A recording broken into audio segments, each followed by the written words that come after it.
ఇప్పుడు ఈశ్వరుడి గురించే స్మరణ చేయడం అలవాటు పడిపోయినటువంటి వాడికి శరీరం ఎంత బడలిపోనివ్వండి, వృద్ధాప్యం చేత అది మంచాన్ని పట్టుకుని ఉండనివ్వండి, ఆయన మనసుతో చేసేటటువంటి పుణ్యకర్మ మాత్రము ఆగదు.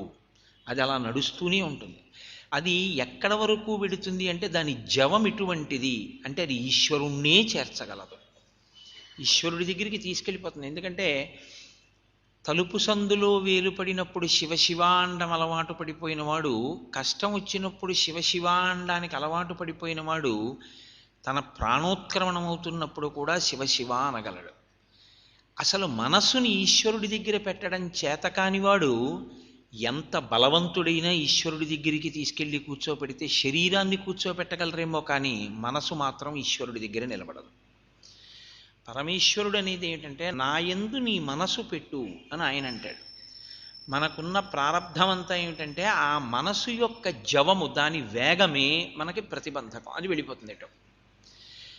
దాన్ని బలంగా మార్చుకోగలిగిన వాడెవరున్నాడో వాడు ధన్యాత్ముడు.